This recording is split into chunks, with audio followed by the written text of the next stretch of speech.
हाँ, नमस्कार दोस्तों आज हम आपको मिलवा रहे हैं समाजसेवी एनएस कपूर जी से, जो कि शहर में सार्थक सेवा समिति चलाते हैं। और सार्थक सेवा समिति के में तो ये काफ़ी सराहनीय काम कर रहे हैं, इनकी समिति काफ़ी सराहनीय काम कर रही है। परंतु इसके अलावा इनके कुछ पर्सनल भी ऐसे शौक हैं जो बड़े अच्छे हैं, जिसके बारे में बताएंगे। नमस्कार जी सर। अरे नमस्कार जी, नमस्कार। हाँ सर, क्या जो आपका ये जो भजन गाने लिखने का, गाने का ये जो शौक है, इसके बारे में थोड़ा बताइए। काफ़ी चर्चा सुनी इसकी हमने। असल में विनोद जी ऐसा है कि मेरे को गाने का शौक़ तो बचपन से ही था, क्योंकि हमारी मदर जो है ना वो सत्संग वगैरह में आती जाती थी, तो मेरा मतलब शुरू से ही इस मामले में मतलब वो था गाने वाने का शौक़। और उस गाने के चक्कर में ही यूँ समझ लो कि बचपन से स्कूल में गाता था, लेकिन कोई कहीं से गाना कहीं से उठा करके गाता था।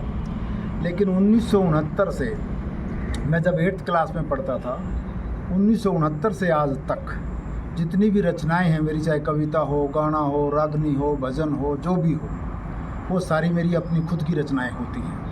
हालांकि पहले शुरू में इतना वो नहीं था कि भी उसको हम इकट्ठी करें, वरना 1972 के भी मेरे पास कुछ भजन हैं, लेकिन उससे पहले के भी जो है ना 1969 से मैं रखता ही नहीं था। मौके पे गाया, बनाया, गाया और फेंक दिया। लेकिन 2002 में मदर की डेथ हुई, तो उस पे जो है ना हमारे एक साथी ने कहा कि भी यार हम जागरण करेंगे।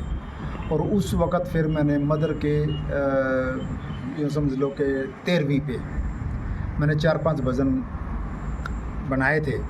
और उसके बाद यूँ समझ लो कि दिल्ली में रहते हुए मतलब मैंने बहुत जागरण किए, और कम से कम 300-400 मेरे पास भजन हैं। और 1969 में जिस वक़्त मैं रिटायर हुआ यहाँ सिविल से, उस वक़्त मैंने एक अपने भजनों की किताब भी लॉन्च की थी, गीतांजलि नाम से, और उसमें करीब 51 भजन मैंने दिए थे।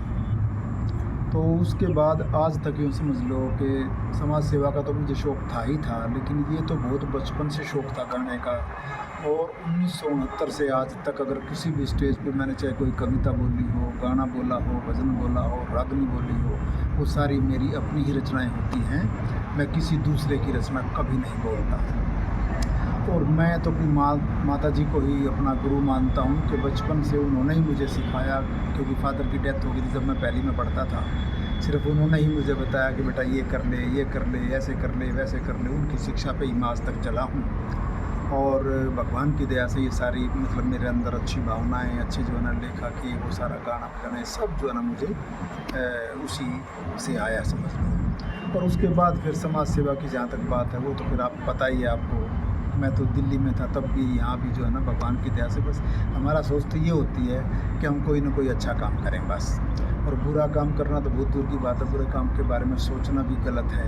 हमारा ये ध्येय है, और इसी ध्येय के ऊपर चल के ही हमने सार्थक सेवा समिति का गठन किया था 2016 में। और उसी के हिसाब से फिर हम, आपको तो पता ही है कि जो है ना सार्थक बनिए, सार्थक बनाइए हमारा नारा है, और काफ़ी लोग हमारे साथ जुड़ते हैं। तो इस समिति में क्या विशेष कार्य करते हैं सर आप? हमारा असल में मेनली तो ये होता है कि भी हेल्थ और एजुकेशन के मामले में कोई भी नीडी अगर हमारे को पता चल जाए कोई नीडी है, तो उसकी हम मदद करते हैं। हालांकि इसके अलावा भी जैसे सर्दियों में भट्टों पे जा कर के गरीब लोगों को जो है ना कंबल, हर साल 300-400 कंबल हम वितरित करते हैं। और घरों से जो भी सामान हम यूज़ नहीं करते, हमारे घर में पड़ा रहता है फालतू का, वो जा कर के उनके काम आता है, वो हम करते हैं। दूसरी चीज़ अभी जैसे हमने हर साल करते हैं, अभी जैसे हमने 14 सिलाई मशीनें वितरित की थी ज़रूरतमंद महिलाओं को, जो जिससे अपना वो घर बार चला सके।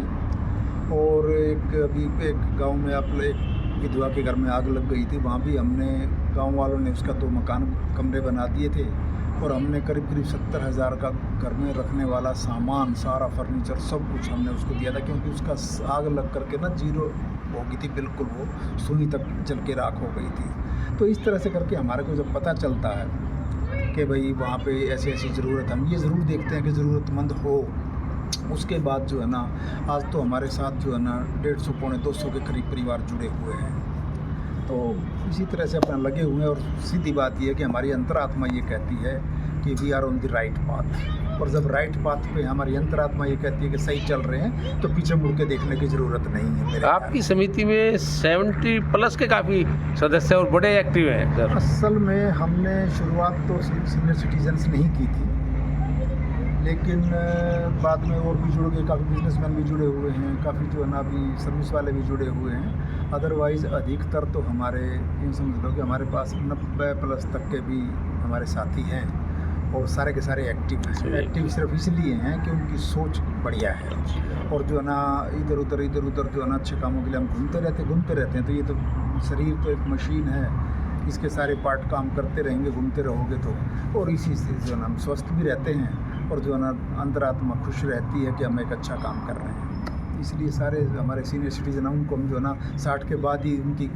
आयु गिनते हैं। इसलिए हमारे पास जो है ना 18 साल के, 20 साल के, 25 साल के, इस तरह से काफ़ी लोग हैं हमारे पास। जो सर आजकल देख रहे हैं कि 65-70 तक तो जो पहली नेचुरल डेथ थी वो 90+ हुआ करती है, 95-100 तक थी, वो 65-70 के आसपास आएगी। उसमें देखते होगे आप, ये देख रहे हैं काफियों की सोच मैंने देखा है कि इस तरह की भी है कि एक बंदा मेरे को मिल गया अभी, मैंने एक दिन उससे पूछा, मैं कहा ढीला सा क्यों हो रहा, क्या बात है? हाँ जी।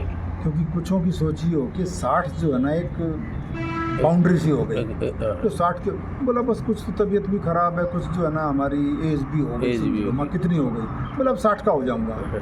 तो मतलब डिमोरलाइज हो जाते हैं कि अभी 60 का हो जाऊँगा तब तो मामला ख़त्म है, अब क्या करना है। जबकि मैं ये कहता हूँ कि जिस वक्त हम जिम्मेवारी पूरी कर लेते हैं अपनी, उस वक्त ही अपनी पर्सनल लाइफ हमारी शुरू होती है। तो अपनी पर्सनल लाइफ के लिए मतलब ये है कि अपनी हेल्थ के लिए हमें काम करना चाहिए, बस अपना हेल्थ का ध्यान रखना चाहिए जिस वक्त हम जिम्मेवारी से निवृत्त हो जाते हैं।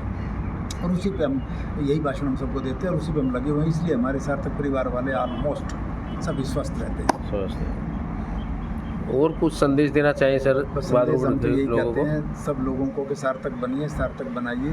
जिसको बूढ़ा ना होना वो सार्थक परिवार से जुड़ जाइए, हमेशा जवान रहिए। हमेशा जवान रहेंगे।